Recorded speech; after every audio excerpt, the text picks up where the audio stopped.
everybody out there in YouTube world. My name is Old School Nerd, and I'm still kind of pissed off. But we're getting better. We're getting better. It's Throwback Thursday, and I had two perfect videos that were perfect for Throwback Thursday. Recorded them both, uploaded them both. YouTube said, global block. No, thank you, sir. You can't have it. And I was like, but I shot two videos and they were perfect. YouTube was like, nope. I said, yeah, but I didn't even use the official video. I used like a live version. Nope. Global block. So I had to start over. So I decided to get out a little bit of my angst by beating stuff. Well, rather than playing my own drum back there, I thought I'd watch some people play drums. So you guys just saw a live drum cam of Joey Jordison playing live to a song that spoke to the heart. It was a love song, a ballad, if you will, called People Equal, yeah. And he destroyed the hell out of those drums. And I had said at the end of the video, although I appreciate everything it does, and I think it takes a high level of skill and a high level of professionalism, it's not my type of drumming. It's just not. I mean, it's more devil may care, fast, aggressive, powerful, and everyone loves it. Don't get me wrong. But if you want to know about my favorite type of drumming, I love groove drumming. Well, apparently, now that we have bands like Ginger and a few other ones, groove drumming is now a common part of metal. Back in the day, it wasn't. Well, there was one band. So for Throwback Thursday, we're going to go back in time to a little band called Godsmack. Now, I've not heard any of Godsmack's stuff, except there's one mix-up song where they take Spandau Ballet and Godsmack and they spin those two songs. I Stand Alone and I Know This Much Is True by Spandau Ballet from the 80s. It's ridiculously funny. But it was the first time I had seen Sully sing. Now, a lot of people know Sully Erna is the lead singer of Godsmack. What they don't know is that Sully Erna has spent many years learning how to play hand percussion. Why? Well, Sully is a pagan. His religion is paganism. And one of the things that, one of the many different forms of paganism usually involves a lot of primitive music. It's not electric. It's very raptureful. And a lot of pagan religious practices and different, not denominations, but different beliefs really, really, really enjoy a good drum circle. Well, Sully is a world-class hand percussionist. Now, some of you don't know this, but I've been a hand percussionist for over 20 years. When I was living in Austin and I was living in Dallas, I got my first djembe, and it was a 45-pound natural carved rosewood from Ghana with a pygmy goat skin, not a fake Remo, and I had to learn how to do hand-woven diamond straps to tighten it. And from there, I learned how to play hand percussion. And now there's a collection over there. And I'm going to be launching a new channel in March, mid-March, where we're going to be showcasing different songs with djembe and cajon accompaniments. But that's not what this is about. Well, it's half of what this is about. Because not only does Godsmack love to do drum solos, they love to do drum battles. Now, of course, there's no aggressiveness or there's no winner. Everyone's a winner because Shannon Larkin is the drummer of Godsmack and he plays kit drums.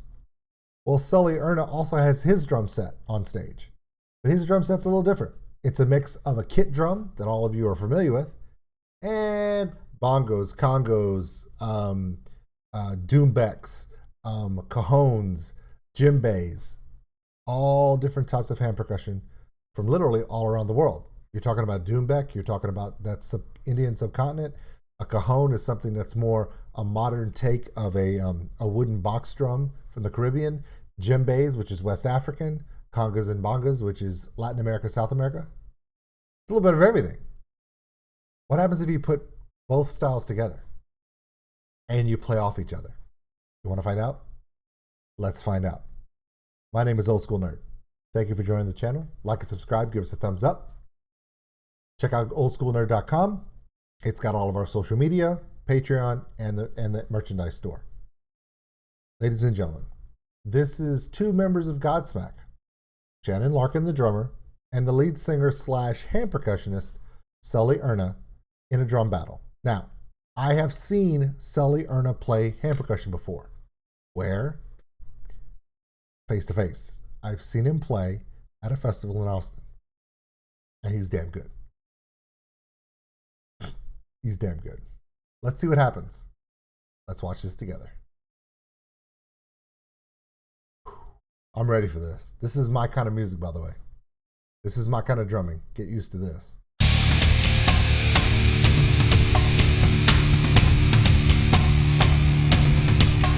That's Mr. Larkin.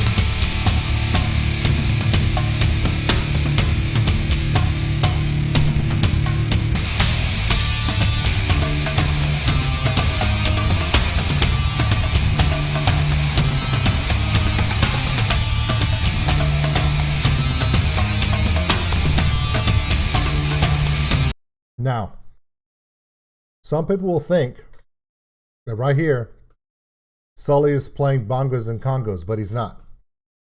The top two are bongos, these two right here. This is a conga. This is not a conga. That is a djembe, a shallow djembe with an artificial head. It does not sound the same. A conga has a very thick rawhide head that's stretched. A djembe is usually a pygmy goat, which is very thin. So the resonance is a lot higher. You'll hear the difference when you listen.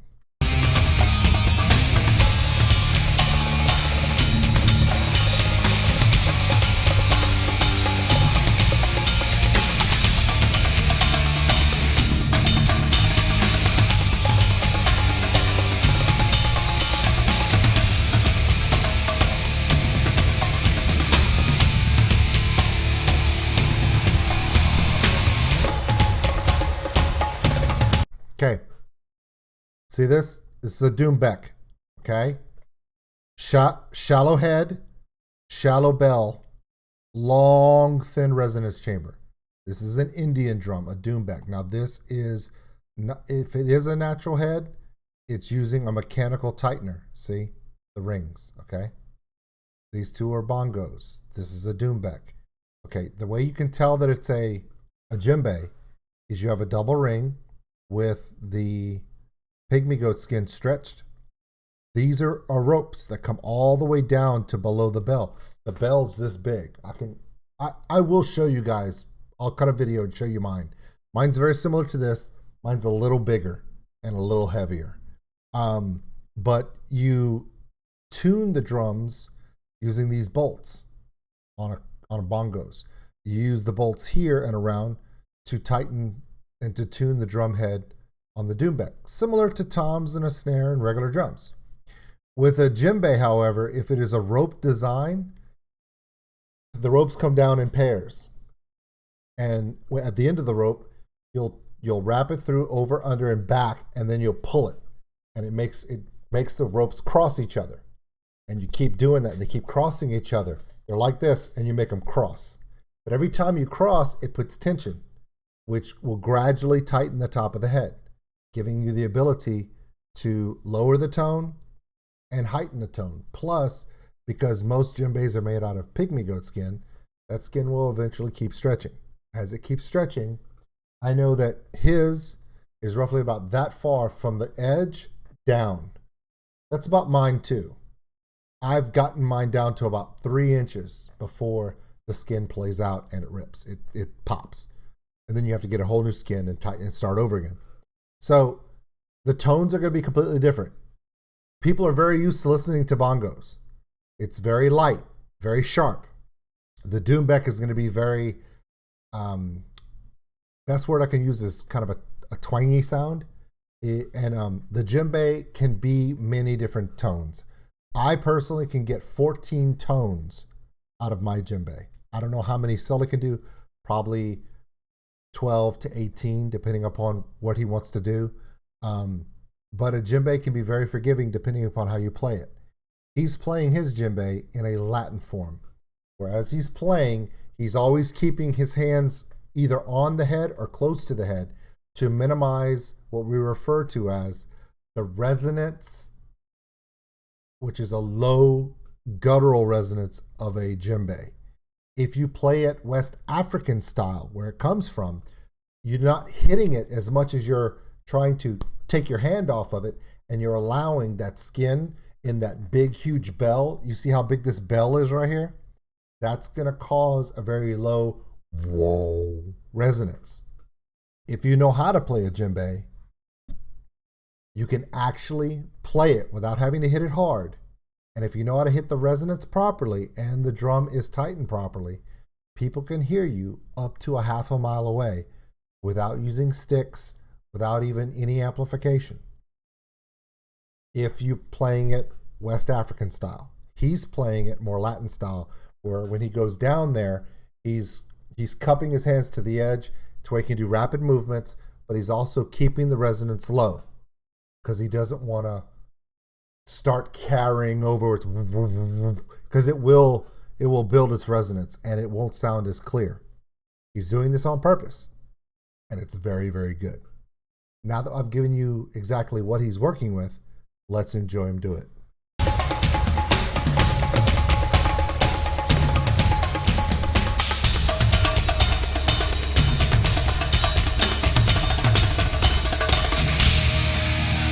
You heard that little, you saw it change from the tone was different. Listen to the tone. That tone is the doumbek next to the djembe. That hollow sound, it has more fullness than the bongos, but it's not as resonant as a djembe. So it's that light hit you're hearing. It's one of the most beautiful sounds on the planet. And he can get all those different tones just with his hands. Now, have you figured out why I love hand drumming so much, a hand percussion? Because the creativity is there. And I love the natural feel.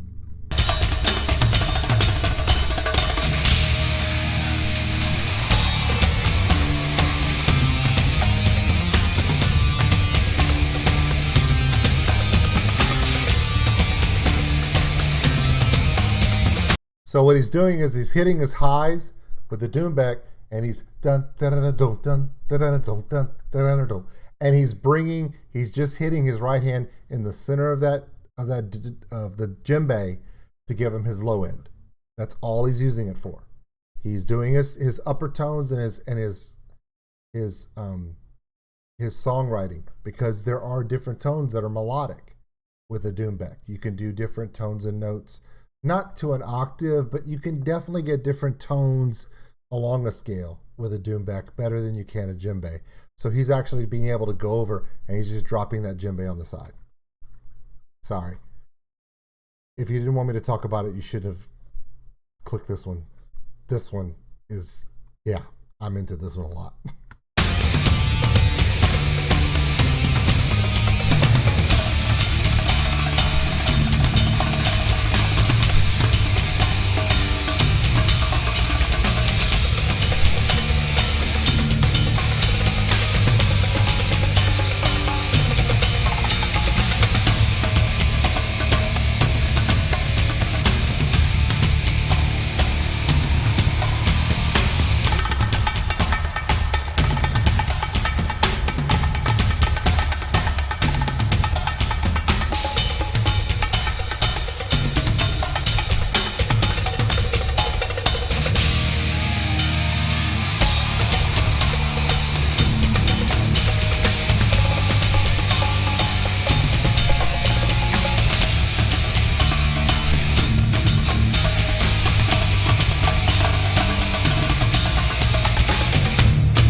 It's good. Now he's going to go to his kit.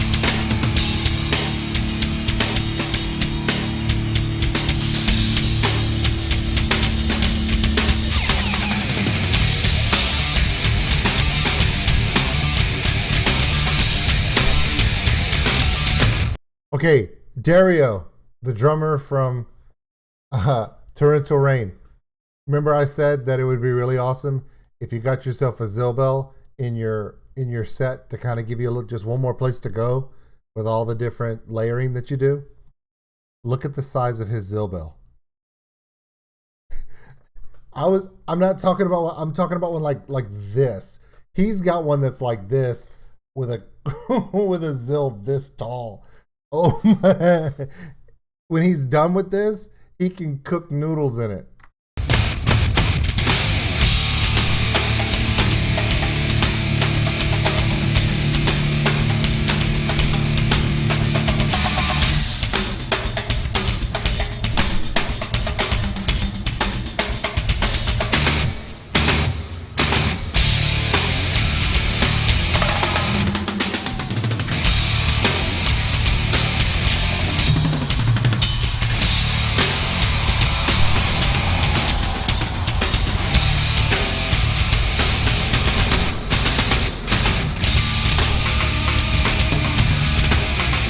By the way, they're not just soloing and trying to outdo each other.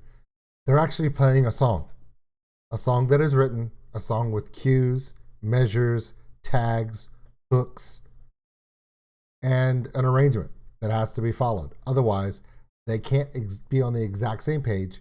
Plus, the rest of the band's playing. You can't do this and just wing it. It's that good.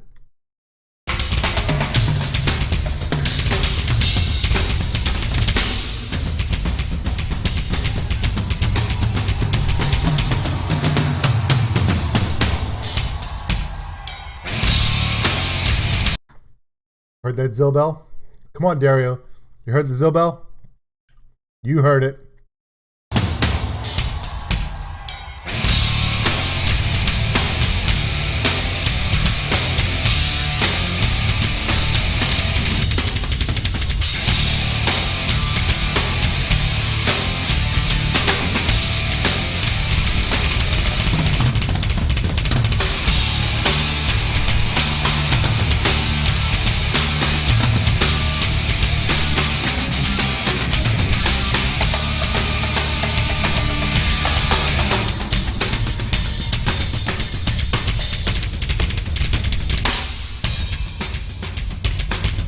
By the way, one more thing, and I probably won't stop it again so we can enjoy it, but what they're doing is very common in drum circles when you play with large ensembles of drummers, where one is going to play what's called the bass line.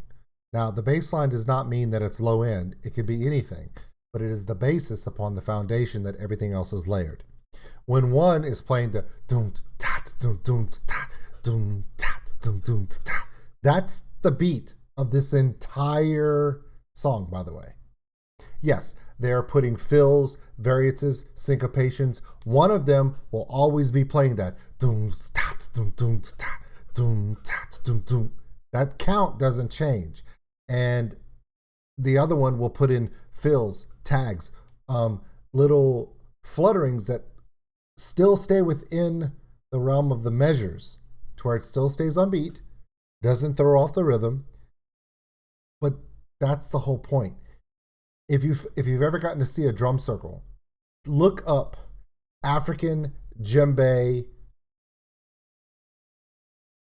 ensemble drumming, and you will see 20 djembes in Ghana with professional African drummers, and you'll see 2 or 3 of them playing this running rhythm that never ends, and in layers, 2, 3, 4, 5 to 6 layers deep.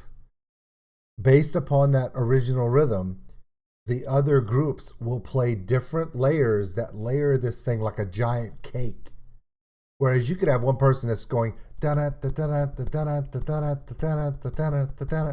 Now, if the original guy's going doom tat doom doom tat doom tat doom doom, and the other guy's going da da da da da da, just on the far end, that's 2 layers. Imagine 5, 6 layers deep.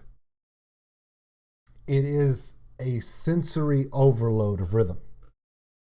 And I've watched, if you watch them build this, where they take that first one, they'll start with the first one, and the next set will add. Where when you get to the end, it is so overwhelming, you're like, you almost lose the original, and then they'll bring it back. And they'll cut parts out until it gets all the way back to that bass, and then they'll end the song. It's traditional African, West African drumming does that. Look it up on YouTube. It is something that both Sully and Shannon are doing here with the 2 of them. They are doing it the same exact way. It is 2-layered with 2 levels, but because they're playing drum sets with a bass guitar and a regular metal guitars, those 2 also add layers. So they're actually doing African layering. Even Latin American layering too does it the same way. But they're doing it without multiple drummers. They're doing it with everybody adding to the rhythm that they're doing at the same time. Try to put that in your head when you're listening to this, okay? Just for the rest of it. Understand that either Sully or Shannon at either time will continue that original beat, the dun tat dun dun tat, through the whole thing. And they will alternate back and forth between who's going to do the bass line, that bass core, the foundation, and who's going to get the flutter and fill and do the lead solo of it. Here we go.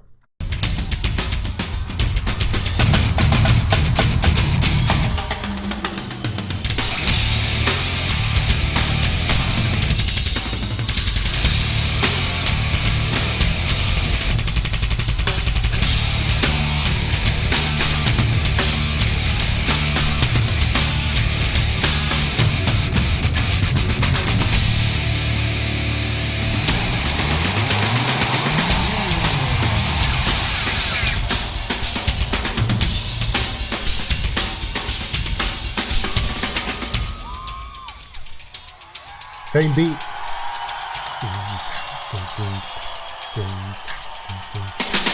But they were just doing it on the rims.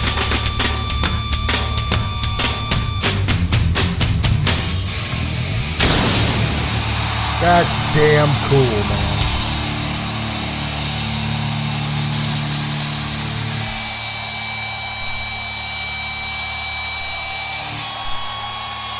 That is damn cool.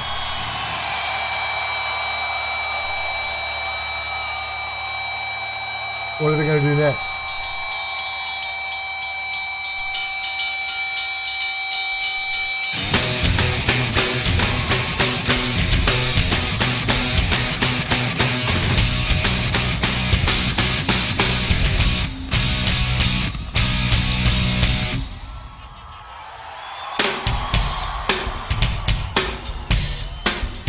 You guys do know what they were playing. They were playing YYZ from Rush.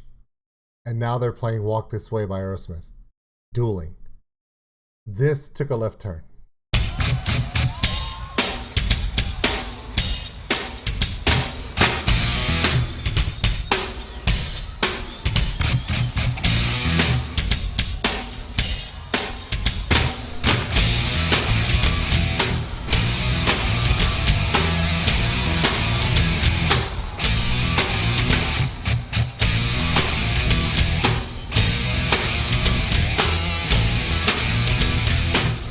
By the way, the beat, it's the same one. Boom, pop, boom, boom, pop. Oh shit, it's the same one. Okay. You're starting to catch on now, right?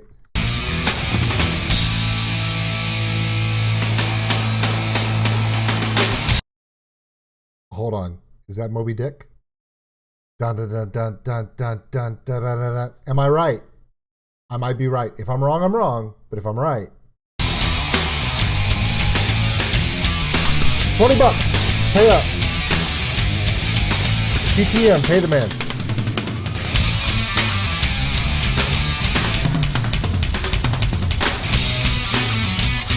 By the way, same beat. Dum, da, dum, dum, da. Same beat. Okay? There are variations, but that's the same beat. Walk This Way, Moby Dick. I don't know about YYZ, but Moby Dick and Walk This Way and the original African and Latin American rhythms they were playing, all the same structure. Now, when you're talking about Moby Dick and you're talking about John Bonham and Neil Peart are my two number ones. They share the number one spot because one, it took blues and jazz drumming, brought it into rock with John Bonham, and Neil Peart took structured metal and then layered in jazz and Buddy Rich style drumming into his stuff. So one started one way and went one way, one came from the other side, and somewhere in the middle of their careers, they just got to a point of rhythm perfection.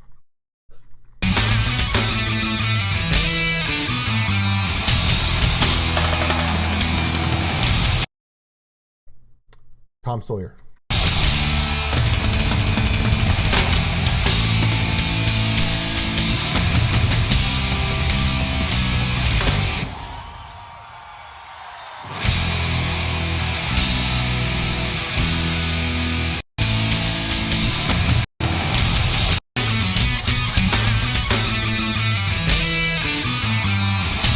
Okay, they're about to do the drumming after they're about to do the drumming bridge of Tom Sawyer.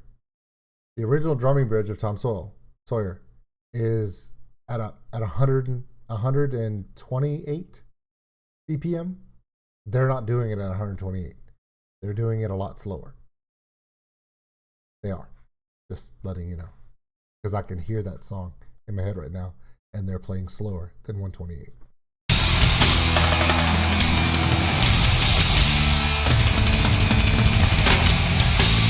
That's a little laggy. It's too slow. But they're slowing it to end the song. You can't give them a shit about that. Come on. You go play the bridge drum part of Tom Sawyer. And try to do it slowly. You can't do it. It's hard. Neil Peart said he will never get tired of playing Tom Sawyer because it's hard to play. And when he does it right, he enjoys himself because playing it right makes him feel good. And he'll never get tired of playing it. And he never did. It's 40 years of playing that one song every night.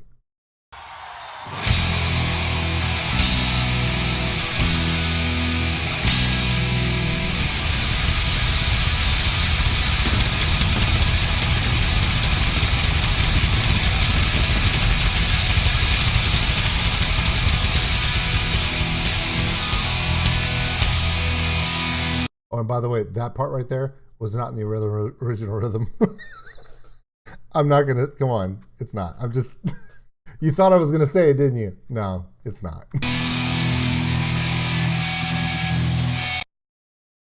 Okay, so that, ladies and gentlemen, is, now remember, let's go back.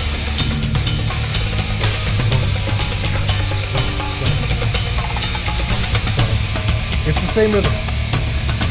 It's the same rhythm from the beginning to the end. I don't know about YYZ, and I don't know, and Tom Sawyer is not, but all the little tags, Walk This Way and Moby Dick, and throughout the thing, it was that same beat that they put. So the song has. Remember, when you're writing a song, you're telling a story. You can't just go off on a tangent. And by playing the same rhythm, the same foundation bass rhythm through the whole song from beginning to end, you get to tell the story, which is a story of two men battling for control of the rhythm, working together to tell a story. And then, as part of the story, they brought you back to old school. See what I did there? That is Godsmack Drum Battle by Sully, Erna, and Shannon, Larkin. And I really enjoy it because it showcases all the different things you can do together, no matter where the drums come from. Whether it's a djembe from West Africa, bongos from Latin America, a dubek from subcontinental India, and also East Africa, or if it's a kit drum.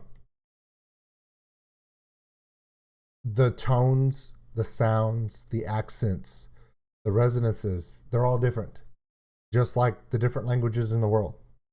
So many of you come from all different parts of the world. And no, I can't say any of your names right. Yeah, that joke's never going to get old. Doe. Sorry, it's Bo. But no matter where you come from the world, it works because it's the language of rhythm. It's the language of music. So no matter where these instruments in the world come from, no matter where you come from in the world, we can all get together and find the beauty in music, which is one of the reasons why I have this channel, so we can share it together. My name is Old School Nerd. And yes, I am old, but you're never too old to discover amazing new ways to make loud, banging, and clanging noise into something beautiful. That was Throwback Thursday.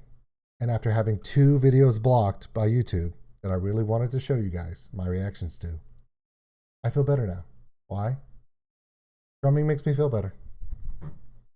One day I'll get to show you guys. Don't worry, it's coming. No, I'm not as good as Sully and Shannon. Please don't. No. And don't even go, oh, is he saying he's as good as Joey Jordison? No, absolutely not. I'm not even better than myself. I don't even know what that means.